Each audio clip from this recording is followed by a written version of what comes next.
All right, so we are going to talk about Kubrick's movie, Lyndon. So, yeah, and we are joined by Zarathustra Serpent today. So, you said that you are a Kubrick expert. What did Yeah. you mean by that? Well, in the same way that I'm an expert on Nietzsche and Bowie, I'm also an expert on Kubrick. I've studied him very deeply. Um, Hello. oh, I think someone's with us. Yeah. So we are all here now. Now that Yeah. Heracles has Okay. joined us. Good. Right. So yeah. So uh, before we begin, because I'll speak at first because I have to leave early. Okay. Did you enjoy the movie? I did enjoy it. I think I enjoyed the first half more than the second half. I think Barry's story is more relatable.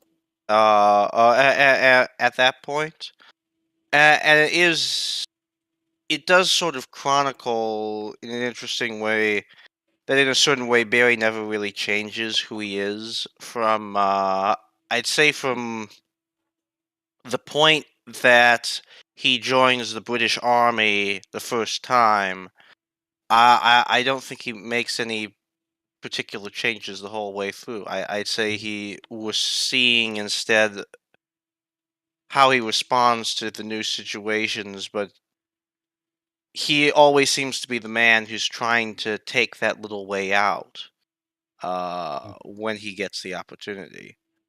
Yeah.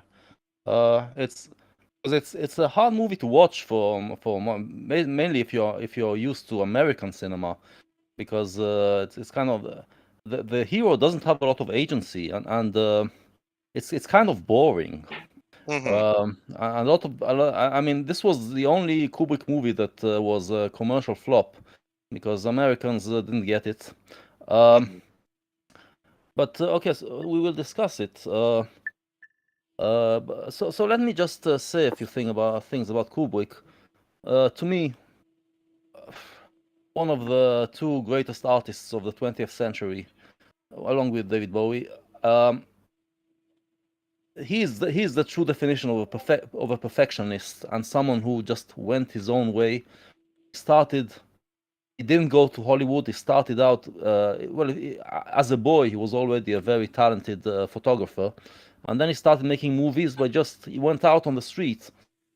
His first couple of movies, he just went out with a camera and some amateur, not amateur, but you know beginners, actors, and shot a couple of movies. And from that he got it already showed talent. So someone with money just joined him, and they formed an independent, and that's in the 1950s, Mm. an independent company. So he worked in New York at first. Um, he was an independent company, and then they made a movie called The Killing, which is a very good gangster movie. Um, and that showed a lot of, and that was successful movie, even though they did it on their own, an independent movie. uh, Kirk Douglas then realized that he was um, a huge talent, signed him for on a contract for to make 5 movies. But then when he had the opportunity, they made a movie called Paths of Glory, a very good movie together. And then Douglas took him to direct Spartacus, when the which is a huge epic, a huge film epic. One of those late 50s Hollywood epics, uh, with a huge budget and all of great actors and all that. Oh yeah. And he and Kubrick was only 30 years old, and they took and Douglas brought him in after the first director left, and he managed to create a very good movie. Uh, but the his um, his condition was, okay. So if I direct the movie, you release me from the contract. Uh, and this is how you see him constantly just manipulating people, just not in a bad way, but just for the sake of the art, just to get his own way, and he always got his way, and that's he did what. So after that, he became completely independent. He moved to England, and from there to the end of his life, he made only 8 movies, but they are all amazing in perfect.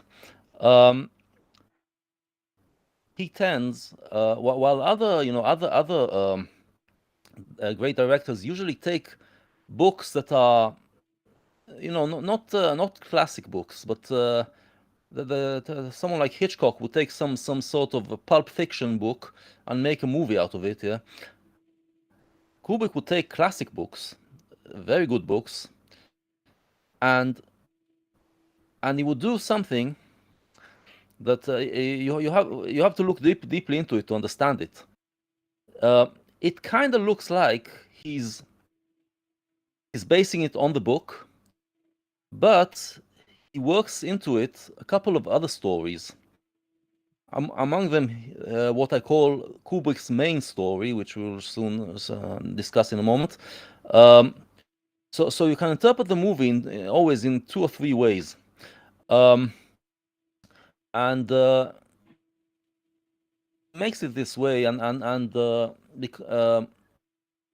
so a lot of the scenes are kind of vague, so they can be interpreted in that way, and the actors kind of act in a way that the body language is it's actually very hard to act this way when part of your body says one thing and the other part says another, uh, and so it kind of looks like bad acting a lot, and a lot of a lot of critics kind of criticize it for bad acting, but actually this is how he wanted it, and because it creates this double meaning to every scene. So there is what I call the main story, and now above that, every movie was groundbreaking in technology and in just the ideas of, and it just transformed cinema. Um, uh, and, and every movie is very different, but there is the main story, and the main story is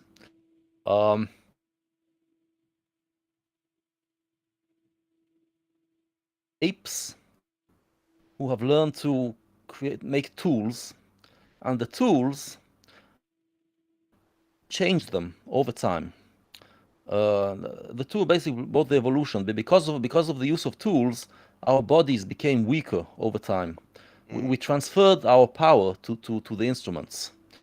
Well, yeah, you're talking about 2001, aren't you? I'm talking about all these movies, and or at least from Doctor Strangelove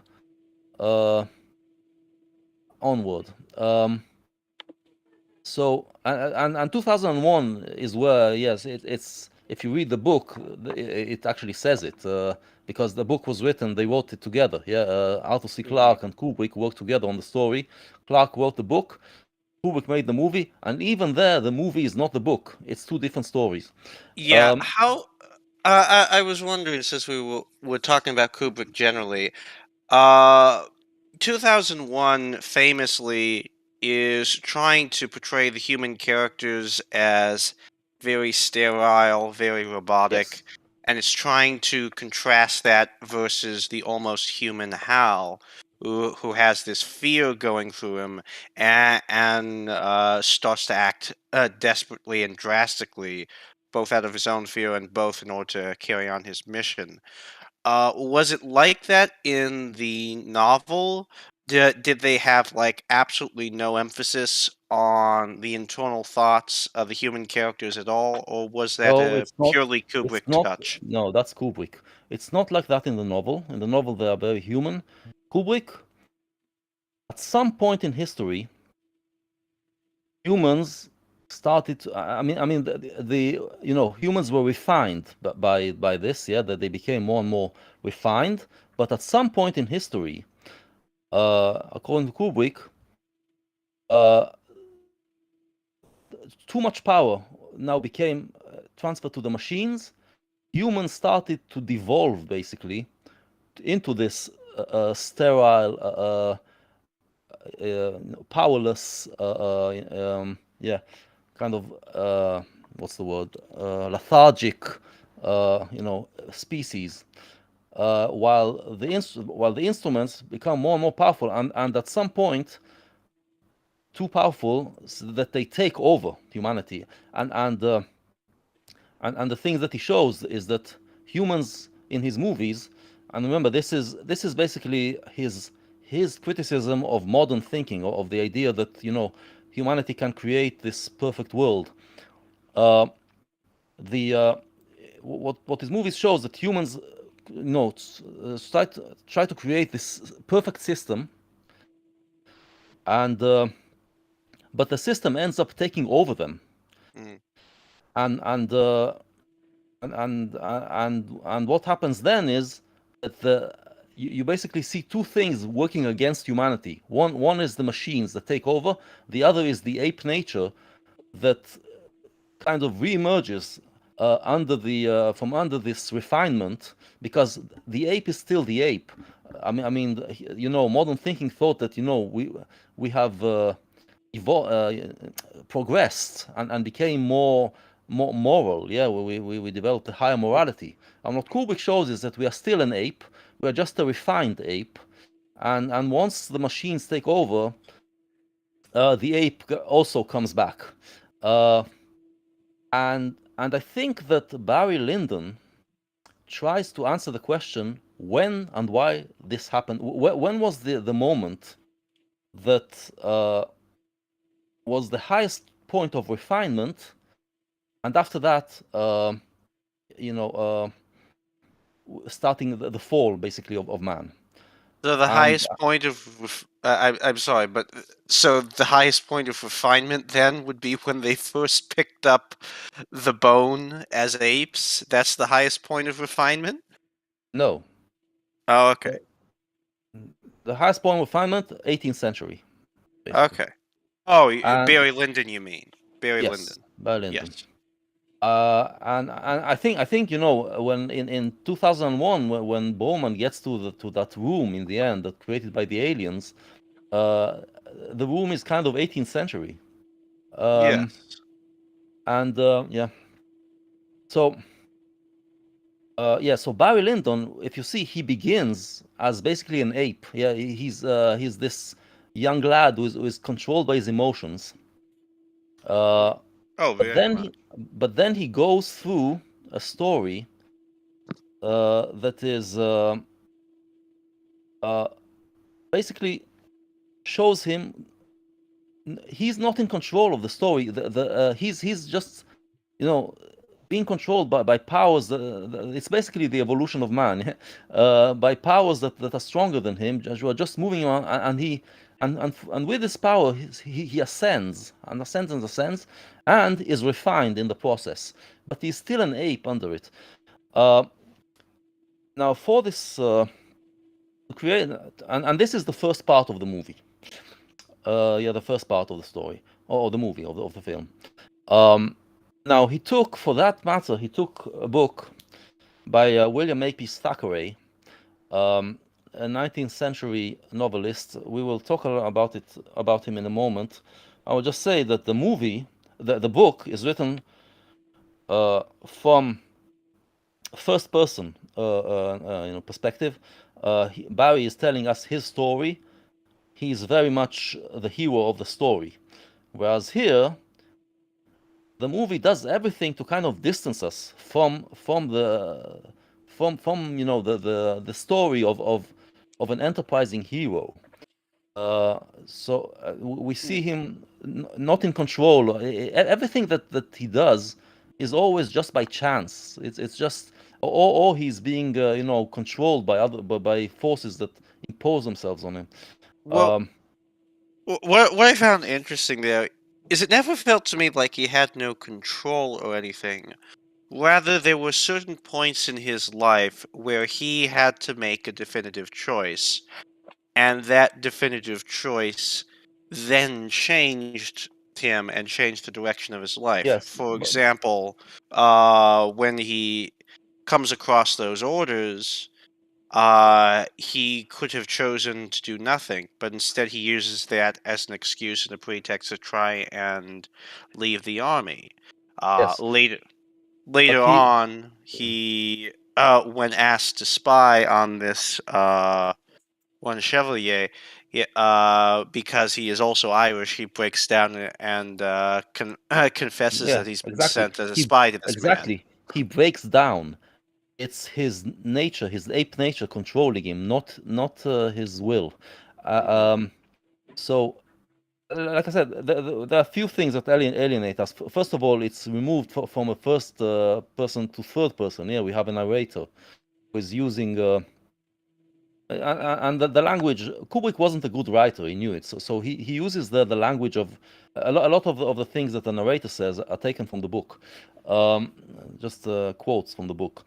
But the narrator, if you noticed, seems intent to spoil. Basically, every time something emotional, exciting is happening, he kind of then comes in with this dry tone and just puts an ironic spin on it to tell us that it's not that to make us look at it in an ironic way, or he just tells us what's going to happen, the twists in the tale, to just remove us from the story.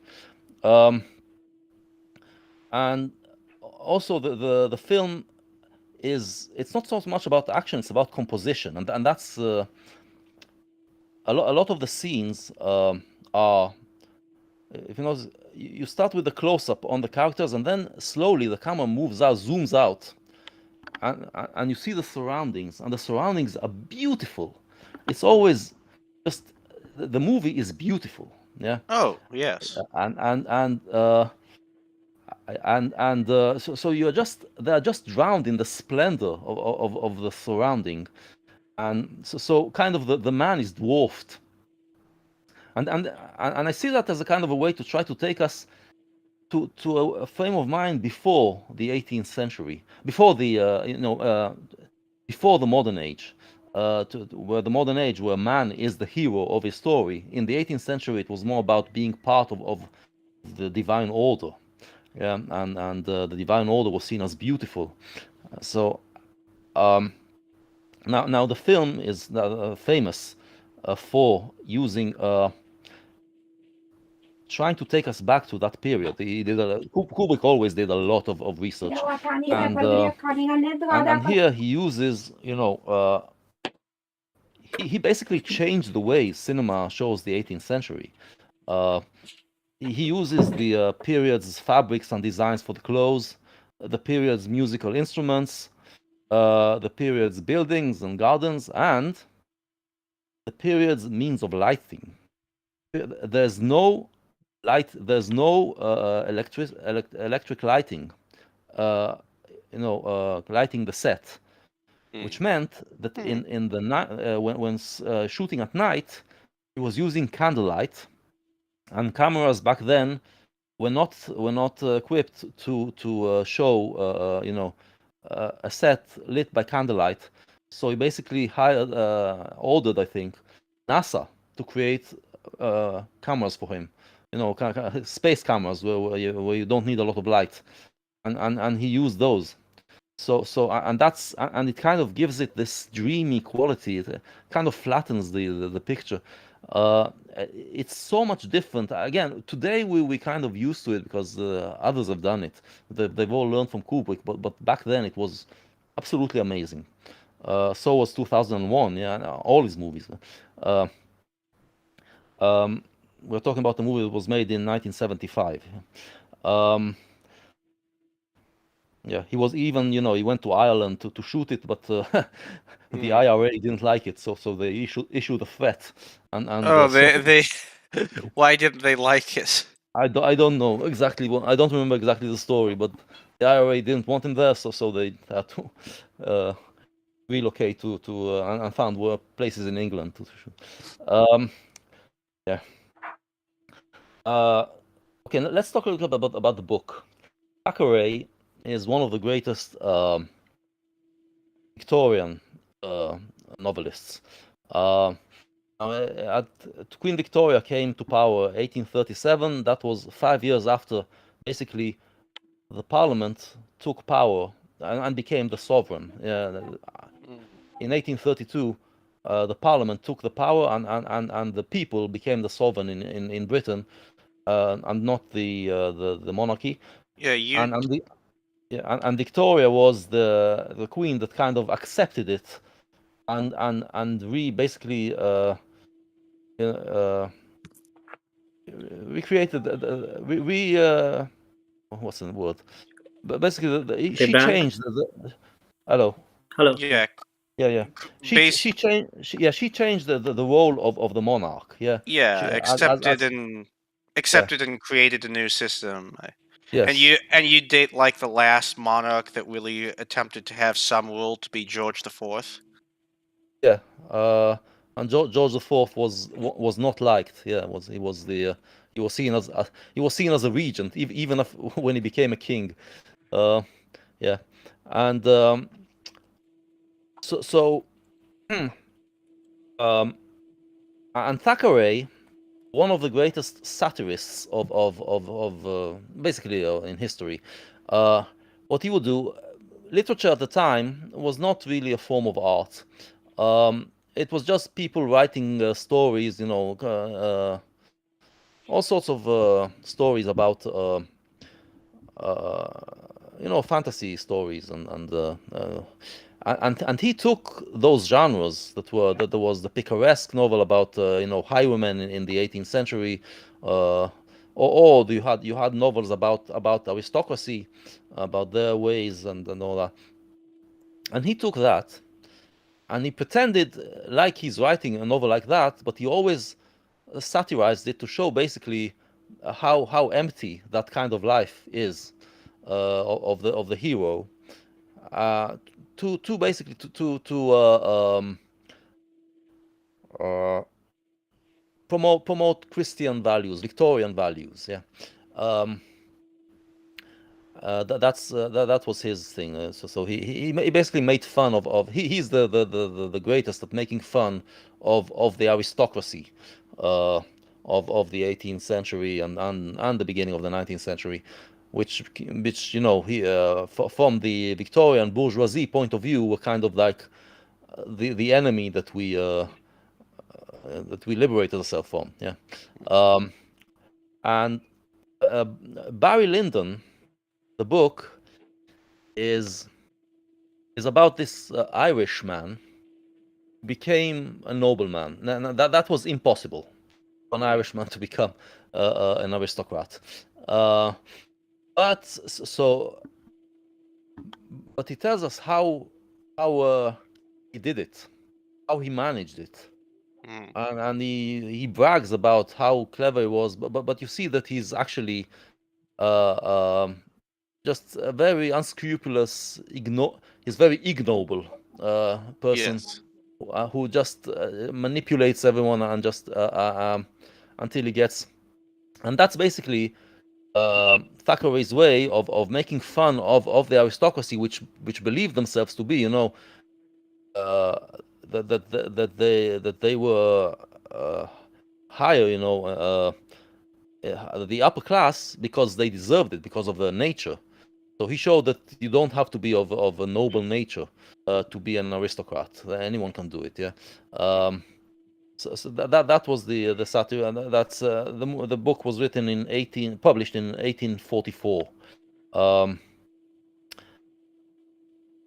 Yeah. So now let's talk about what Kubrick does. Now, okay. So first part of the film. First of all, let me say, book is written as kind of a rise and rise story. It just the entire book is how he rises, and then the final chapter is how he falls, which we see in the movie. Kubrick makes it half and half. It's first half is the rise, the second half is the fall. And again, and there's balance. You can there's I'm not going to go into it, but Yeah. there's balance between the two parts. There's balance inside every part. It's compositional. It's very So Yeah, it does first, sort of feel like this was my interpretation that once he married that was sort of the peak of his life, and afterwards, like, whereas before he'd had like these very strict regimented systems, like the two militaries pushing him to push his way up through society. uh, Once he marries into money and all that, he really has nothing that continues to constrain him, and he just sort of starts doing whatever he wants. He does try and somewhat use his fatherly authority, but he ends up abusing it somewhat in an improper manner. yeah, yeah. So yeah, we will talk about that. I just want to talk about now the first part of the film, how it's structured. So Hmm. basically, we have the first in the first scene. It's again there's a lot of balance. We see five figures in the distance, and the whole thing is balanced until we realize they are in a duel, and one of the figures falls and dies, and basically destroys the balance of the picture, and the figure is Barry's father, um, which that's the first thing that drives him throughout the first part, the need to find a father figure. Hmm. Um, so he's driven by that, and that's one of the things that is driving him from within, um, and um, and then he's in every scene until the end of the first part, up until the very last scene, which is when we see Sir Lyndon uh, basically having a heart attack, which then clears the way for him to marry Lady Lyndon, for Barry to marry. And again, Barry is out of the scene. We don't see him. And Hmm. and this is basically the thing that kind of restores the balance to his life, because until now he was looking for a father, for a patriarch. Here he becomes the patriarch. Uh, Now between these two scenes, you basically see Barry ascending, uh, but it's ascending and descending, because in every scene we see more and more refinement, but we see him becoming more and more refined, but at the Hmm. same time less and less authentic, less and less real, because he's developed. Because again, the thing is, refinement is only on, for Kubrick, it's only on the surface. Underneath it all, you're still the monkey. So it's shown in a few things, in a few ways. Uh, First, in the clothes and the manners. Yeah, the clothes become every time he, you know, with every time he moves to a higher point in society, the clothes become, of course, prettier, uh, more lavish, and his manners become more refined. Hmm. Um, the other is dueling. At first, we see that's a good example. Yes, at first we see, uh, a man dying in a duel. The next duel we see is between Barry and this Captain Quinn, in which again it's a duel with guns, but it's arranged. So again, he's being manipulated. It's arranged so he won't really kill him. Yes, so already there's a refinement. It doesn't end with death. Um, we then he moves into the army, where he has this. He gets into a confrontation with this soldier called Mr. Tool, and Hmm. immediately an officer or sergeant steps in and says, "You want to fight? We're going to arrange a ring, and you're going to fight this." So imposes rules, yeah, on the fight. Yes. Um, Are you talking about the duel he has over his cousin, or are you yeah, talking about later the fist fight that he gets into once he joins the army?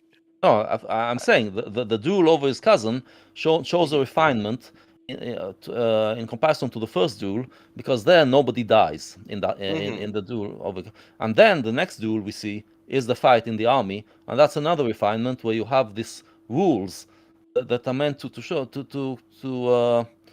um, to ensure that nobody gets really hurt. Yeah, and and then we're seeing him. I think the next duel is when he's fighting for the Chevalier and he is fighting with swords, and to earn money that someone owns a Chevalier, and he doesn't kill his opponent. He just the opponent promises to pay, and he lets him be. And the last duel, I would say, is between him and Sir Lyndon, where he kind of just refrains from fighting and just leaves the room. Now, there's high refinement in the dueling, but at the same time, it's less real, because when he fights for his cousin, he does it from the heart. Yes.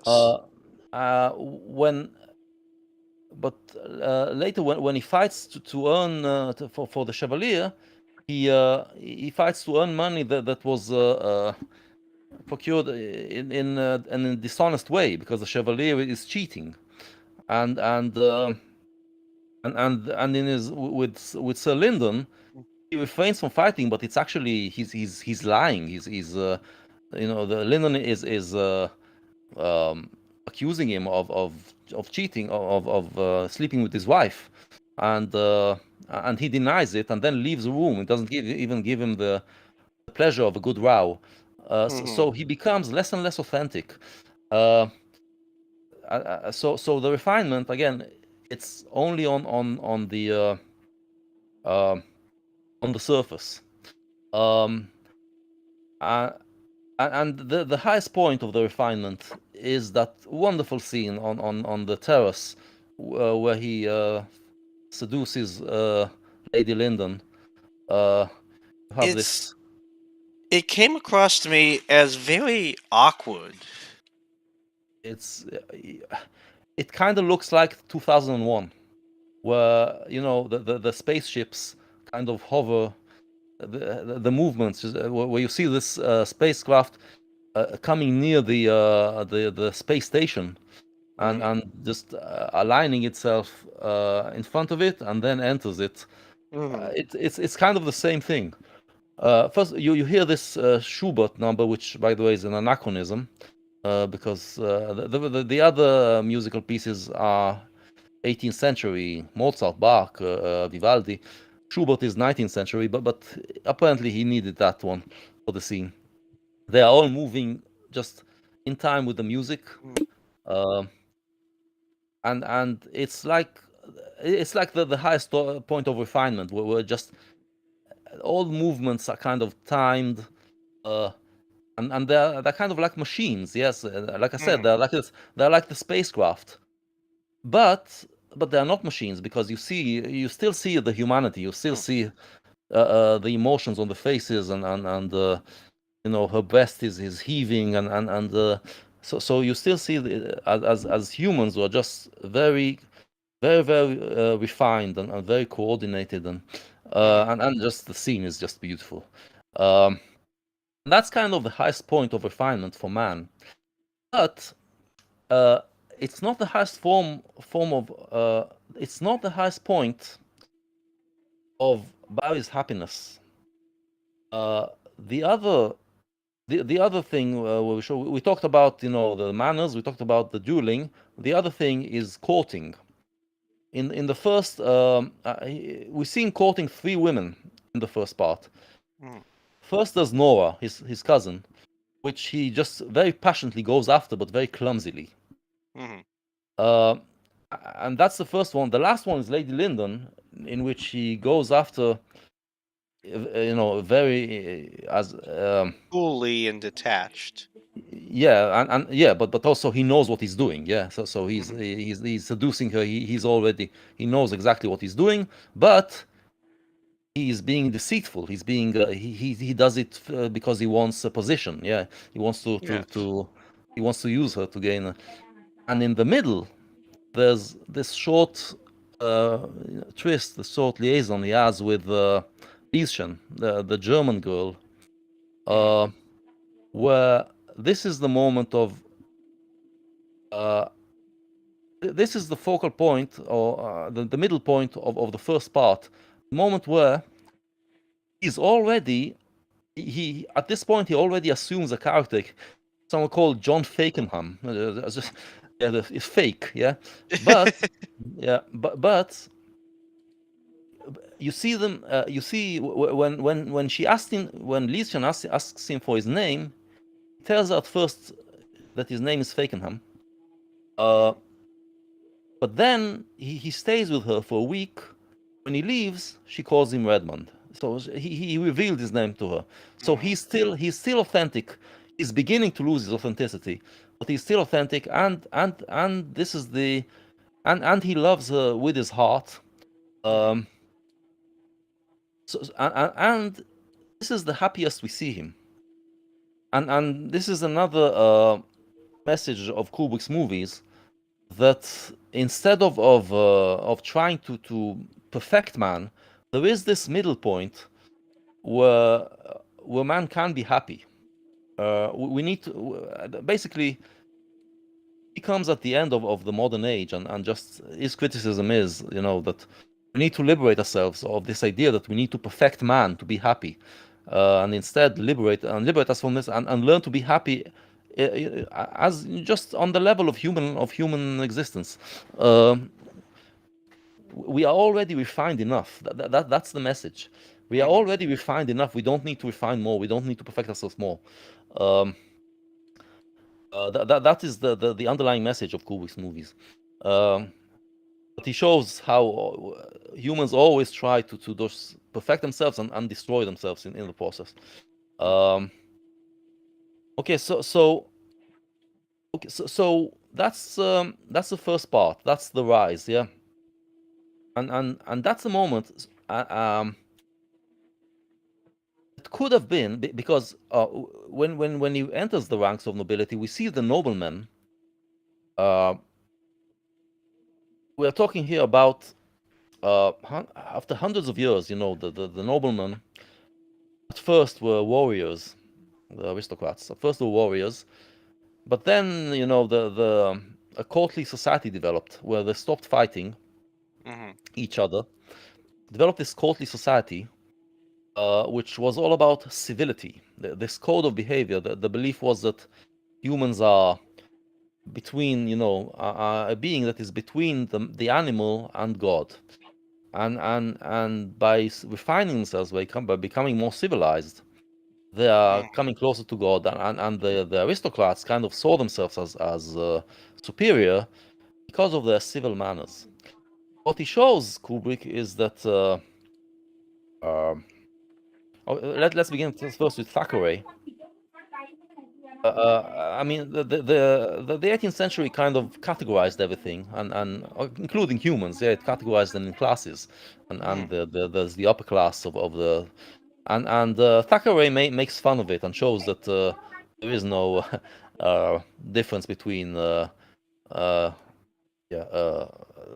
noblemen and the common folk.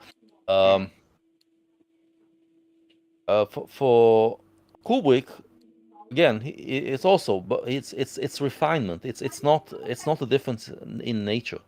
It's a difference in refinement, and he shows the refinement of the aristocrats to be beautiful and orderly, but something that is imposed on humanity. And in the first part, he shows that the armies, when you see the army fighting, it's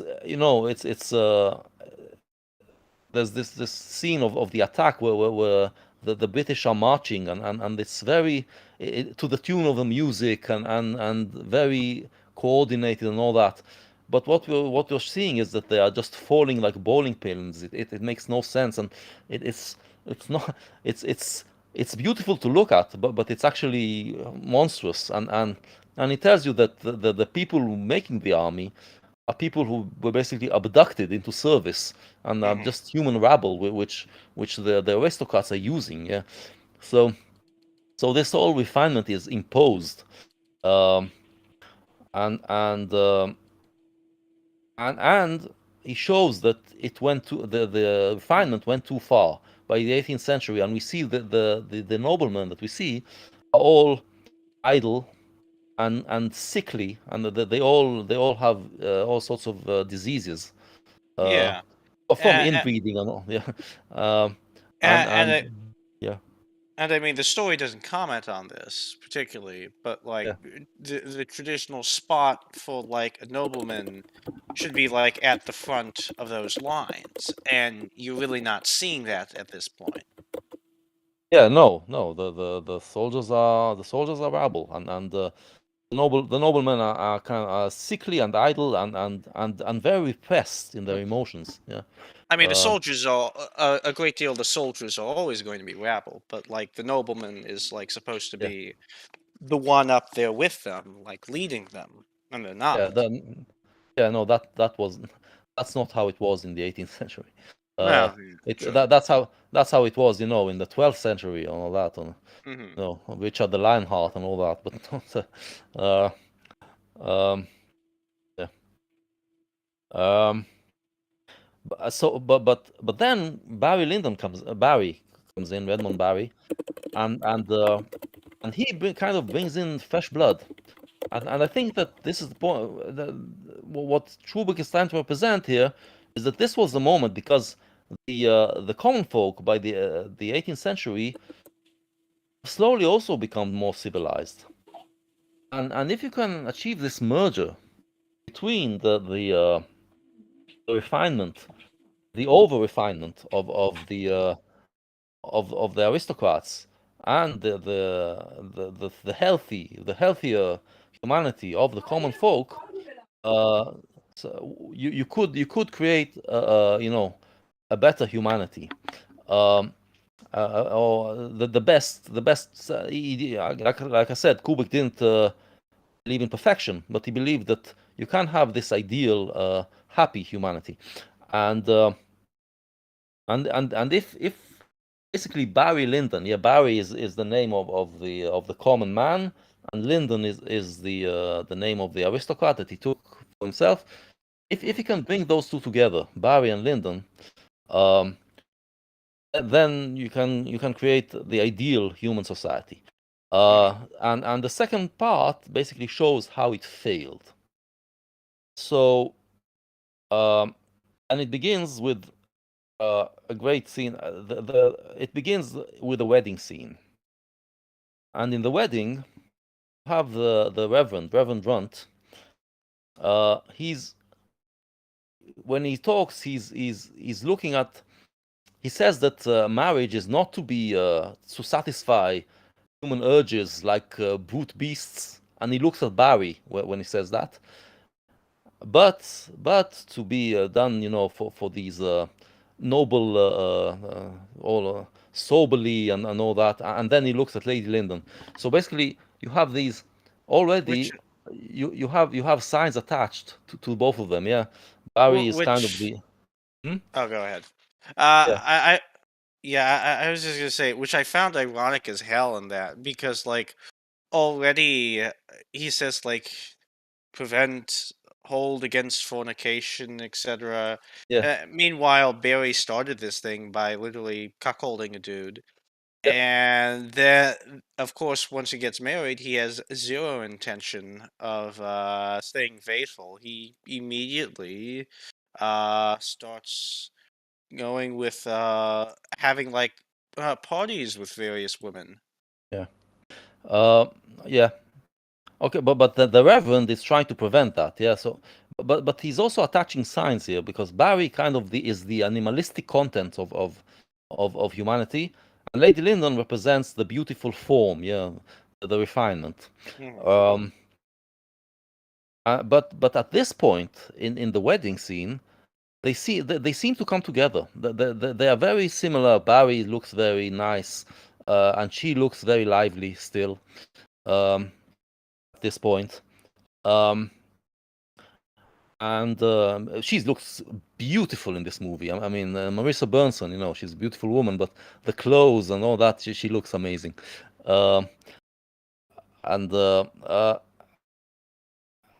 actually, they don't speak. We don't see them speaking to each other at this point. Until this point, they're just. It's as if they are one unity. But in the next scene, we see them in a carriage, and they're looking out of the window, so they're looking in opposite directions. So already we see a bit of a split. And he's smoking a pipe, and she asks him, and that's the first words that are spoken between them, to stop smoking for a while because she's bothered by the smoke. And he turns to her and he puffs smoke in her face. And the narrator then says that she is going to become unimportant to him. Yeah. But as he says, it's like very much contrasting, like versus like his cousin or the one liaison he had with the German lady. Yeah, but as he says this, you see Barry smiling at her and kissing her, and they look at each other lovingly. And now this things with the smoke seems more like teasing.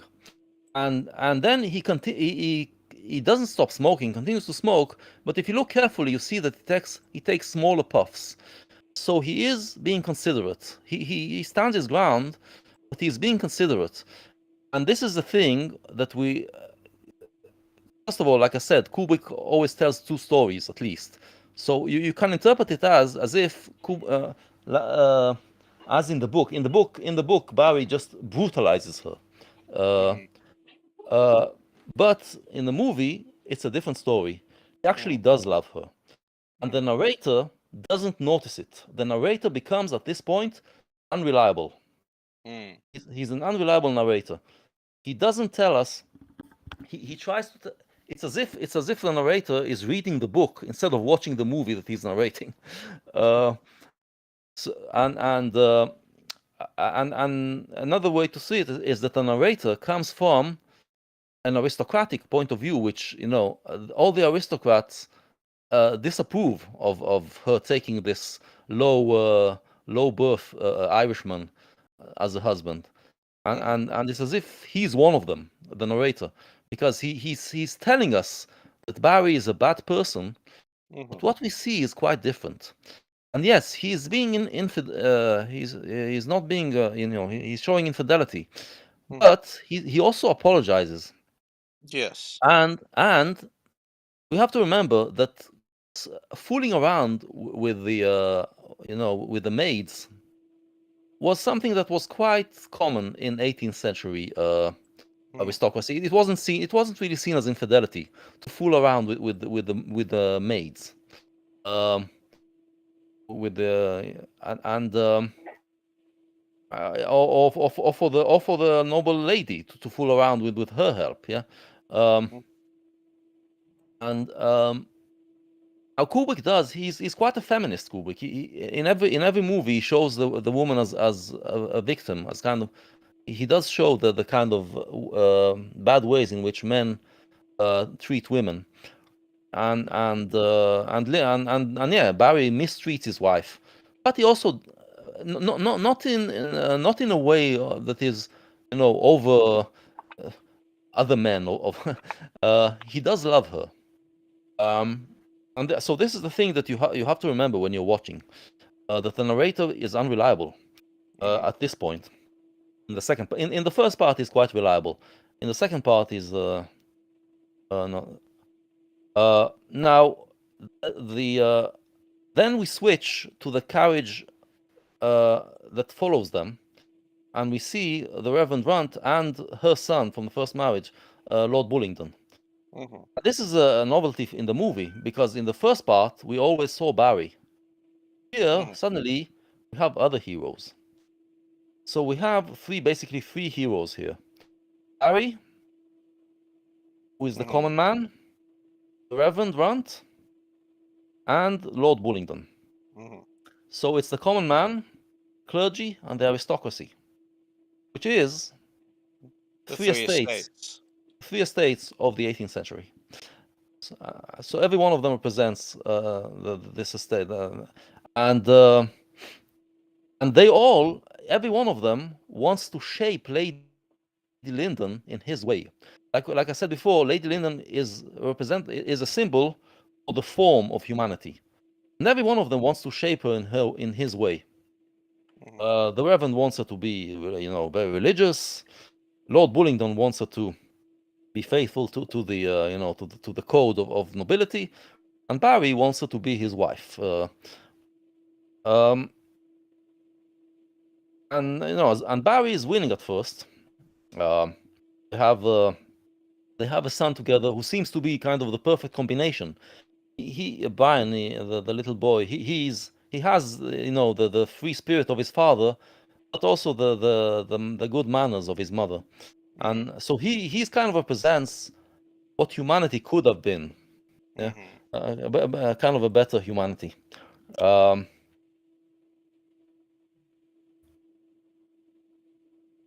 And meanwhile, Lord Bullingdon kind of he kind of defends his mother against Barry's mistreatment and infidelity and all that, but not really, because he's not defending her; he's defending the honor of the family. And he never calls her mother. Brian calls her mummy. He calls her your ladyship. Yeah, and he wants her to be. He quotes Hamlet. He imagines himself to be Hamlet. Yeah, someone who kind of his father was replaced by this some undeserving person.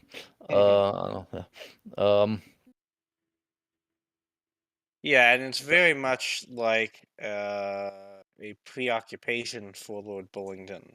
And part of it is the way that like they get off to like a very rocky start. Bullingdon, of course, from his perspective, he's most attached to his mother. He's immediately offended at his new father not staying faithful to his mother, and it almost it basically becomes like, because they have like very small and insular lives, Bullingdon basically naturally gravitates towards his mother and feels like he has to protect her, that he almost has to like become his knight or Yeah, something like that. yeah, And but what makes it worse is like he has his own pride about this, and Barry uh kind of doesn't entirely respect that, and he instead yeah, he doesn't. he tries to break Bullingdon in, Yeah. and that is totally ineffective.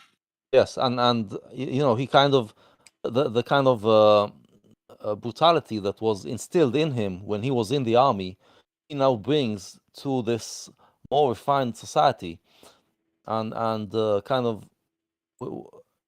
and Bullingdon, which at first is a very refined young boy, he grows up to be kind of this gawky and repressed and neurotic, and a lot of it we see, when he's a boy, Barry flogs him 6 times, and he doesn't Hmm. move a muscle. He takes it like stoically, like an aristocrat. The second Yes. time he does it, when he's older, flogs him. He just he screams with every. He becomes kind of weaker, and and. Hmm. Uh, and I think that kind of Barry's mistreatment of him, kind of makes him like that. He kind of brutalizes him, because this is what was instilled in him when he went in through the army. We see the people being flogged and all that.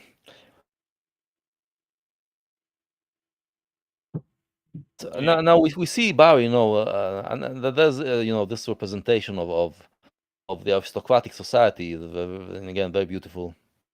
Uh, and Bullingdon figures out a way to do what his father couldn't. His father wanted to enrage Barry, and Barry refrained from fighting. But Bullingdon does manage to do that in the scene in the drawing room with the music, where he comes in and just with Brian and makes noise during the music and insults his mother. and Barry loses his composure and attacks him brutally. Yeah, I find that scene interesting because, like, if Barry had just not responded at all, Lord Bullingdon's outburst would have been seen as somewhat intemperate. They wouldn't have known how to respond to it, but they would have very much given Barry the benefit of the doubt. But instead, he just starts going crazy and beating this. Yes, because unlike the other, he's not as repressed as the other aristocrats, and he's still Mhm. connected to his and this behavior. And of course, this type of behavior is the worst thing you could do in the noble society, because you basically showed yourself to be an ape, which was the whole thing about it's the whole the way Kubrick shows it, at least. Civility is this game that you play, that you show that you are refined, and that makes you worthy of being an aristocrat. And if you don't, and and if you lose that refinement, it's the worst thing you can do. And I was reminded of that scene lately when Will Smith, in the Academy Awards, some people reacted to it in just, oh my god. I mean, it's just one guy getting angry and slapping another guy. That Yeah. happens all the time, yeah. But he did it, in this ceremony of Hollywood that is supposed to be better, and we are the new noblemen, yeah, we are, uh, But I mean, it destroyed the decorum. And I mean, when I saw this, the first thing I thought it's funny. But the other thing I thought, Will Smith is over 50. He's never been violent. So if he behaved in this way, he's obviously in a bad place mentally. He needs help. He needs therapy. And so I felt kind of sorry for him. Yeah, he obviously has he obviously needs therapy now. He needs mental help, and that's how you should react. And a lot of people did react that way, but a lot of people were just outraged that he dared to do that in this ceremony where everybody dresses nice. It's the same thing. It's the exact same thing. It's this mentality of we are better, so we don't behave in this way. Yeah, we are not apes like those rabble. yeah, and I feel like, given what we know about the way Hollywood generally acts, I feel like any pretensions in that manner fall especially flat. Yeah, yeah, yeah. I mean, the aristocracy wasn't much better Yeah. of the 18th century. Um, Yeah. yeah. Um, so yeah, here this destroys him. He doesn't. I mean, he tries to get the statue. No, the whole thing. He's trying to get himself a title. Yeah, Yeah. not just to be her husband, but to have a title of his own, and that destroys his chances. But he also comes back to life. He becomes less. He's from this moment on. He's wearing less makeup. He's becoming more real in his emotions, and he's a very loving. We see him a very loving father to Brian. Yes. But then, of course, the boy dies, and basically destroys the hope. Brian is the hope, and he destroys. And the last scene, his death scene. His parents are sitting on his both sides and holding his hands, and he kind of like the last link between that unity that we saw that could have brought a better type of humanity. Once he's gone, the link is broken. Barry is just they promise him that they will remain together, but they can't keep the promise. But Barry just sinks into a drunken stupor, and Cheech just sinks into religious devotion. And so who takes over Castle Hackton at this point is Barry's mother. Yes. And she's a very matter-of-fact person. She doesn't believe in spirituality. She doesn't understand the importance of spirituality. So she basically just fires the reverend and sends him away. and I see this as representing the French Revolution, which after they got rid of the aristocrats, after they did the revolution, they also tried to get rid of the clergy, Mhm. create this completely rational society, which was of course going too far and just completely destroyed French society. Yeah. For the reign of terror. So she kind of represents the reign of terror, the way I see it. And Yeah, and then I don't know if I yeah, entirely agree with that. She doesn't have like this fanaticism to her or anything like yeah, that. again, Instead it's all very I remember. matter of fact. Yeah, Uh she's very if you were going to make a comparison, I'd look at in that capacity, which I'm not sure it's intended, I'd compare him more to someone like a Napoleon, where it's like, okay, yeah, you can have your religious stuff over there, but if you get in my way, if you get into my space of things, and you become a problem, I will break you. yeah, yeah. Well, again, remember Kubrick. Like I said, Kubrick is telling several stories. So Hmm. one is just the story itself. So his mother is not a crazy person, but he's also telling a symbolic story about man in every film. Hmm. So I see this scene and to symbolize this attempt just uh, you know kill spiritual, but basically banish spirituality from humanity, and this is what happened in during the reign of terror. They got rid of the clergy, um, and and then the narrator, Lady Lyndon, then without the Reverend, just tries to commit suicide. Hmm. Um, and the narrator then tells us that this brings intervention from a quarter that has remained silent until now. Hmm. And as he says it, the door opens, and who comes in? Graham, the bookkeeper of the castle. And then he goes to fetch Graham goes to fetch Lord Bullingdon to inform him what happened to the mother. So we believe that the narrator was talking about Lord Bullingdon as the one who intervenes. But I think that actually what Kubrick is trying to tell us is that the one who intervened is Graham, the bookkeeper, the bureaucrat, the Hmm. human who wants to serve. Uh, Oh, that would be a very incisive critique then. Like that literally that all those other classes are going to be dissolved and taken over by the bureaucrat. mhm. uh, Basically, no. I think that what he's trying to say is that the fourth the fourth estate then intervened. And the fourth estate are the humans who weren't revolutionaries, who didn't want to get, or at least weren't ideologues, and just and they actually want to serve someone, and most humans, don't want to this have this perfect society, but they're comfortable in serving someone, uh, an aristocrat, and having and serving God. So he goes and fetches Lord Bullingdon and Reverend Runt and brings them back into the Mhm, picture. mhm, Um, and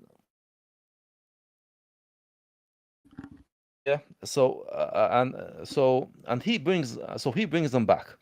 And I see this as, the because what happened after the French Revolution was that basically the humans then um, brought back the monarchy and brought back the clergy, mhm, yeah. So they rejected this ideal, uh, hu- revolutionary ideal, um, and kind of brought an order that is kind of in the middle. Um, and okay, so Bullingdon comes back, and there's this great scene of the duel scene, uh, in which we see that Barry has actually become a more moral person. He chooses not to shoot Bullingdon. Yeah. Mhm. So he actually, in all that, he actually did develop some sort of morality. Well, I found it interesting because like Bullingdon gets his chance to fire, and he completely screws up his pistol Yeah. and shoots him to the ground, and it's then like almost as like a goodwill gesture. Yeah, it's a goodwill gesture. Barry intentionally does the same. Yeah, it's a But goodwill gesture. It's a peace offering. yes. It's a last chance, which Bullingdon rejects, and he shoots and he wounds Barry, and I think that what basically the picture of the modern order is what we see in the last picture, in which uh, the aristocrats are still in control and the clergy are still in control, but they are signing away their the you know the property and the estates, are signing it away. In the last scene, we see Lady Lyndon signing, giving the annual annuity to Barry, yeah, to the common man. So they are Mhm. giving their powers away slowly to the common man, but the common man is crippled. Mhm. So it's and it's kind so we get this kind of a crippled humanity, and this is the way I see it, the picture of the modern world as Kubrick sees it, in which humanity is not the what it could be. It's crippled, but it does have some power, which and it is still controlled by uh people who are stronger, kind of the still has this elite that is controlling it, religious and aristocratic and all that. But this elite is basically can't do everything, but is actually giving power uh, and this is the kind of free society that we have according to Kubrick. Yeah. Yeah, so this is okay. So this is how I see the movie. And so okay, so he's telling you a story which is taken from Thackeray. It's pretty much the same story Thackeray is telling, and you can read it in the same way. You can read it as a movie that makes fun of the aristocracy. By the way, in the book, uh, Barry he believes he believes in this idea that noblemen are superior. Now, Mhm. so how does he explain that he became a nobleman? He gives you at the beginning of the book, he gives you this ridiculous bloodline, which shows that Mhm. he's actually descended from, I don't remember, one of the great kings or whatever, uh, and that his family kind of uh, lost its status, and so he became this common Irishman. But he actually does have noble blood, and that's why he managed to return to his rightful place. But of course, Mhm. again, the book shows that he's actually a completely ignoble person and completely uh, Mhm. and basically makes fun of the entire belief of the superiority of the nobleman. Uh, and so again, it's also the book also he's a unreliable narrator. Yeah, he's telling us that he's this great person, but we see that he's actually a terrible person, despicable. Um, and okay, so Kubrick makes a movie that can be understood in this way, but also, and this he does that with every movie. It tells a story of man, of humanity, of the rise of humanity, Yes. and some sort of comment on humanity at large. Okay, so that's that's my interpretation of the movie. Yeah, I'd say you definitely have put a lot more thought into it than I did.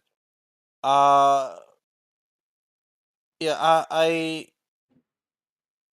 yeah, I didn't pick up on at all the idea that the narrator was doing something, was starting to diverge from the second. Although, to be fair to myself, I watched like the first half, like a Yeah. week and a half before I then came to finish and watch the last half.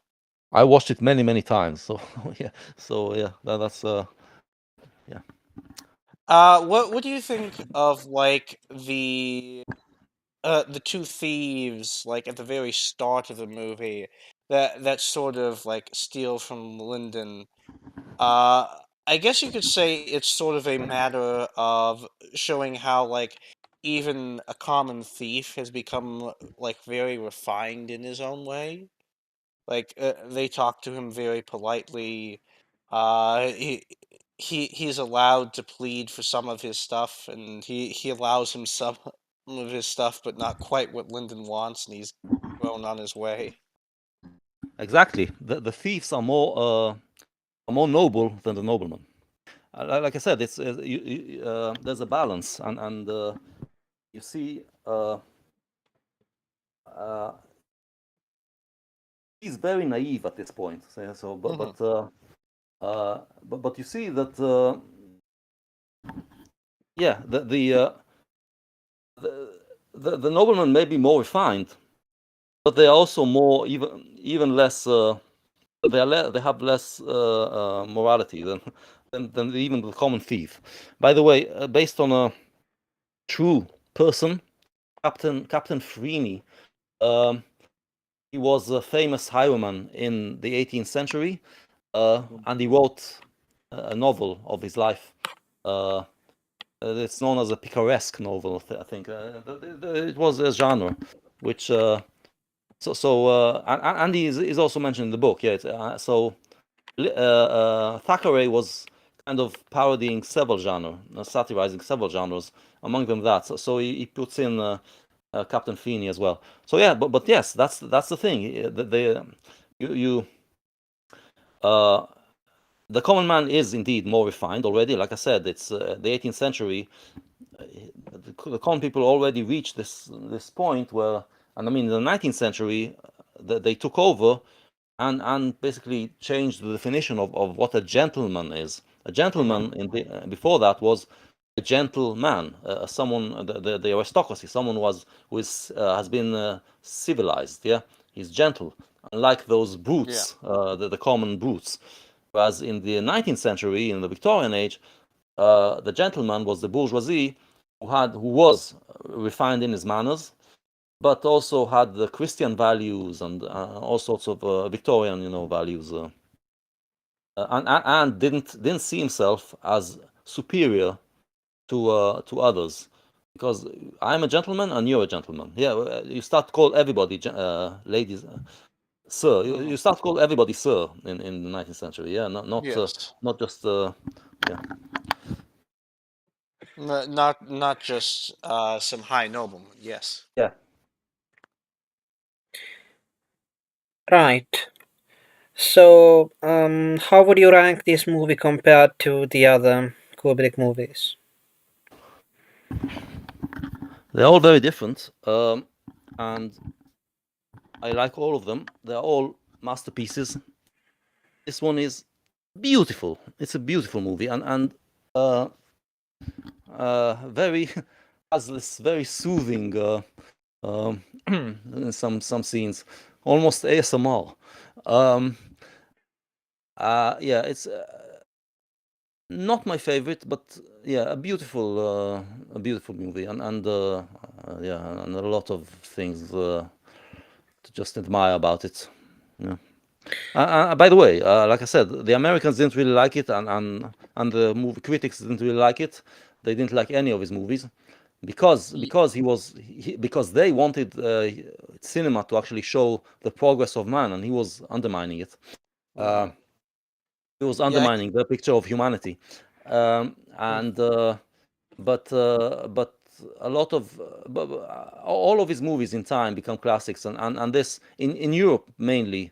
Barry Lyndon was very much admired for its beauty, mainly for its just formal beauty. Yeah, it comes across to me like us Americans, or like I guess you could say American movie critics, they aren't very interested in specifically European Napoleonic or Victorian era epics. Like I remember like the film Waterloo.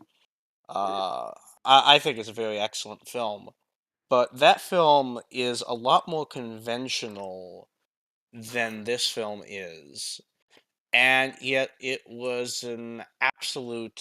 I wouldn't say it. Basically mediocre reviews, basically mostly a flop at the American box office. Yeah, Americans. I don't know, I mean, it's natural. They don't really they don't much care about European. They don't really understand. You sound a bit, Distant all of a sudden. yeah. Yes, I'm distant because I'm actually putting on my clothes because I have to go. I'm sorry. No, I'm sorry, no. Quite all I right. can't stay, but yeah. Yeah. So yeah, so I'm glad that I managed to finish it all. Um, yeah. So this I just gave you the taste of what Kubrick art is about. Is very it's just. I started writing a book, which I never finished, but you know I'll get to it with all my Right. other projects. Yeah. Yeah, because I think I think that what you did was very helpful because I think from the negative reviews which I read, like people couldn't see why they should care about this Barry Lyndon guy, like who, like because they don't see it as representing anything. They just see it as this guy's a scoundrel and he got what he deserved, more or Yeah. less. Yeah. Yeah. Um. Yeah. You need to it's you need to watch very carefully every scene in a Kubrick movie because he's every scene he shoots dozens of times. Every detail is important, and it's also important what he changes from the book because that where he puts his own touch, and this is where he puts his own message. Uh, okay, guys, I have to go. I'm sorry. Right. Right. Thank you for So joining long. us. Yeah. Yeah, see ya. Bye. Right.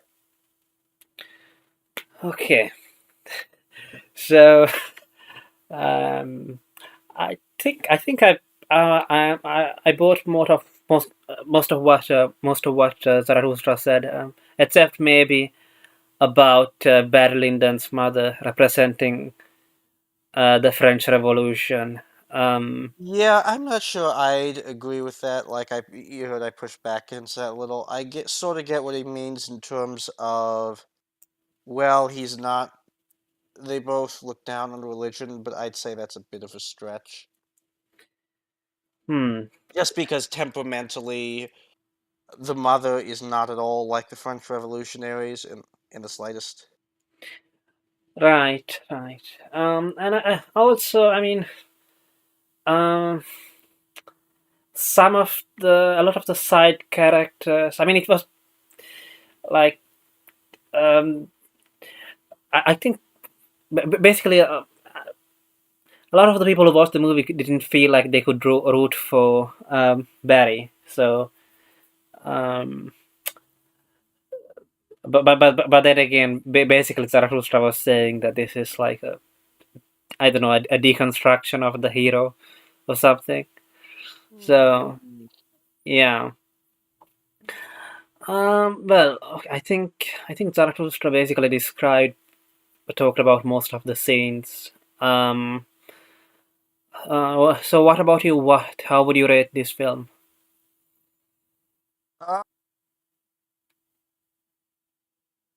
Uh, I can't hear I'd you.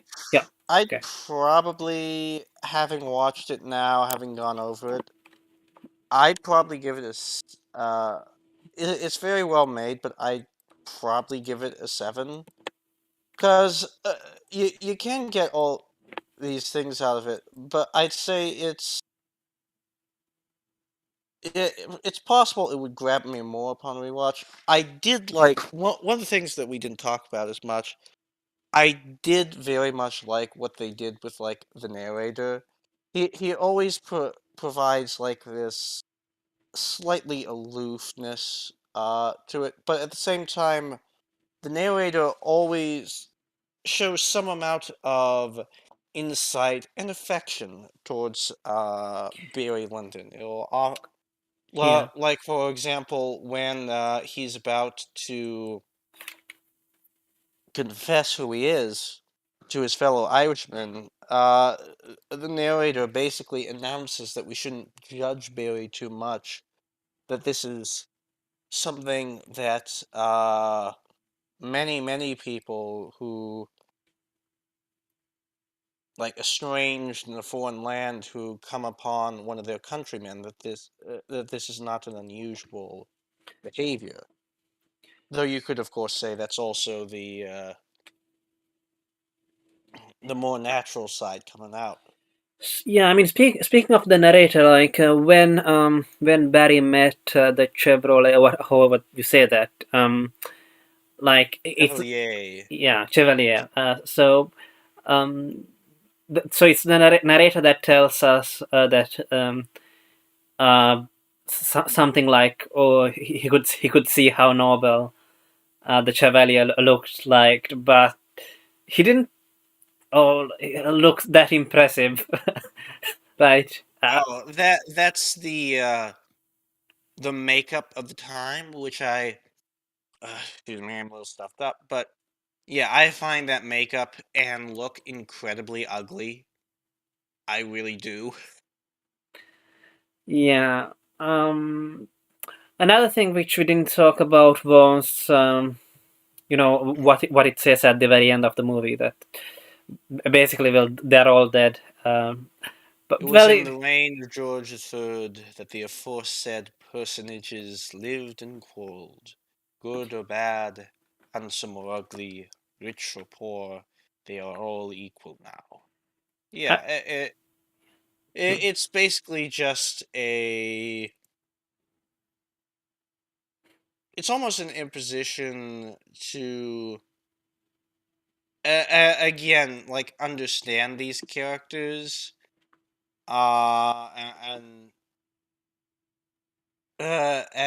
it's sort of like encouraging a semi-detached perspective, where you're trying to empathize with these characters and not trying to like resent or angry at them, but instead trying to make you understand where these characters were coming from. I think that's sort of the feeling I got.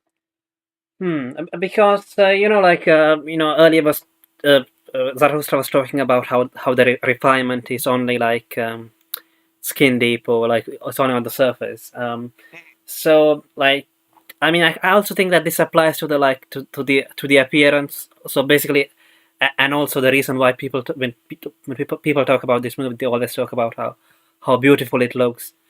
Like and it, like the architecture, but even the nature, and the clothes, the uniforms, at least not if not the makeup. But so basically everything and everyone looks beautiful, but they're all trashed. I mean, um, Yeah, I don't know if I agree necessarily that, based off of just what I saw with the aristocracy in this, I don't know if I'd agree that those thieves were somehow nobler than the no, no, no, aristocracy. not at all. Yeah. I'd say you could say that they're similar in terms of their manners, and that shows how much those manners have like been brought down even into like lowly thieves. And you could say that in general, this is sort of like why the aristocracy is somewhat destined to fall is because of the fact that their good morals, good breeding, etc., have so thoroughly trickled down that there's no meaningful distinction between them and the common peoples anymore. I mean, there is in terms of the common peoples have more agency, or at least more willingness to do that, but that only advantages the common peoples and not them. Yeah, yeah. I mean, to me, when it comes to those thieves, it felt more like again the theme of like, oh, they're all so gentle and polite, but really they're trash people, and that's the same for them. and then some of the aristocrats as well, who just basically drop Barry. Yeah, when he doesn't act like a gentleman or whatever. So like the gentility and like the pretty uniforms in the military, and but there's the stuff which Zarathustra talked about. What else is there to say about this movie? There was something else I wanted to say, but I totally forgot. So I let the reason why I let Zarathustra just finish his piece was that I knew that he didn't have much time, so I didn't interrupt him. What else is there? I mean, did you feel like the movie was too long? That's another criticism which was pretty common. Again, I watched it in two halves, so I'm not in a particularly good manner to judge. It is a long movie, and it's also not a movie which is at a particularly hurried pace. It attempts to have every scene play itself out, but at the same time, just like going through the player and looking through the scenes one by one, there's not really any scenes that I can point out and say, okay, this was unnecessary, they should have cut it. I can't really find much of anything like that.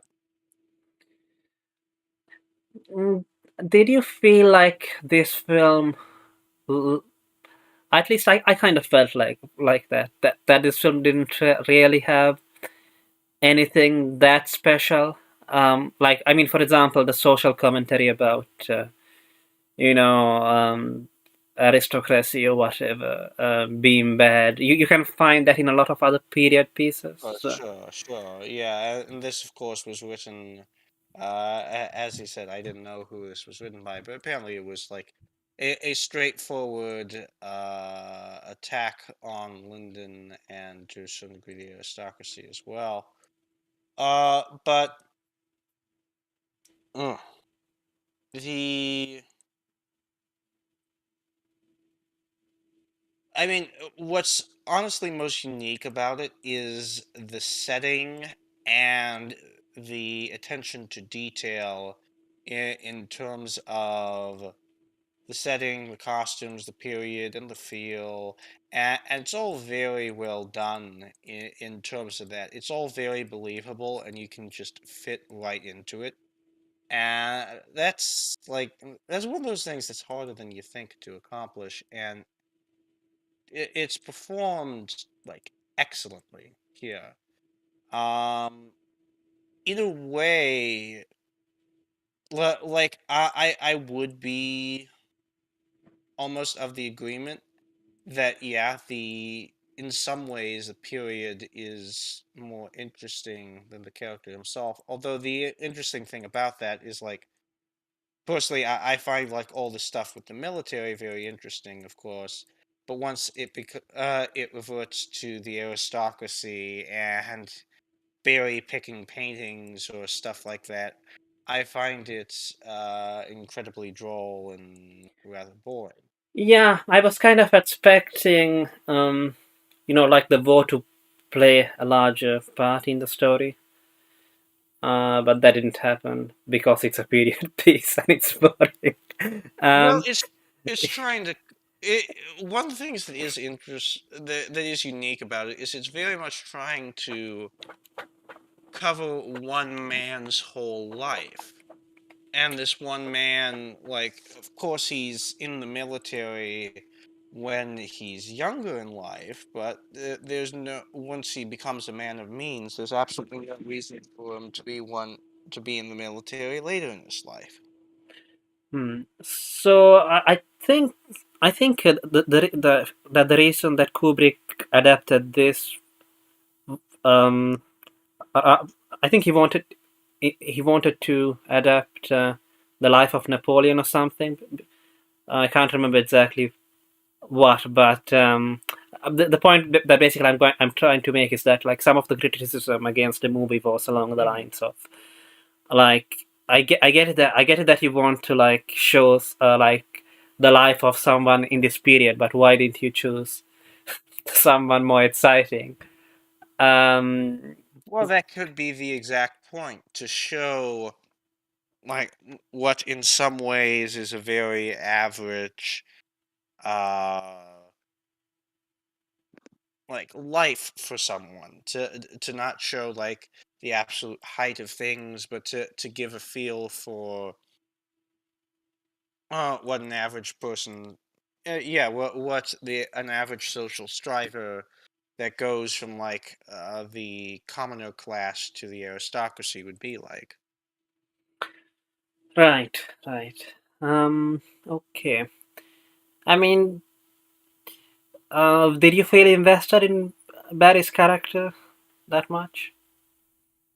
From my perspective, it was very much you are. It's an almost scientific view. You're. It's like you're watching. You could almost say it's like you're watching ants, or uh, eh, in like a little glass case or something like that. You're watching things play out, and it's encouraging that detached mindset, but at the same time I feel like it's also encouraging you to see something else of you inside that. Oh, okay. He wanted to do a biopic on Napoleon, but he actually couldn't because Waterloo, which I mentioned earlier, was a complete flop.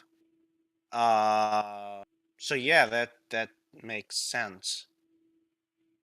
So these two completely play into one another. Again, like I've made this point before, but I consider Waterloo to be an absolutely brilliant movie, and I think it's very straightforward, and yet it was very much panned upon its release. And I've never, you look at the reviews from the time, you never get like a clear picture from them as to why the critics disliked it, other than a basic, well, we thought Rod Steiger was overacting as Napoleon.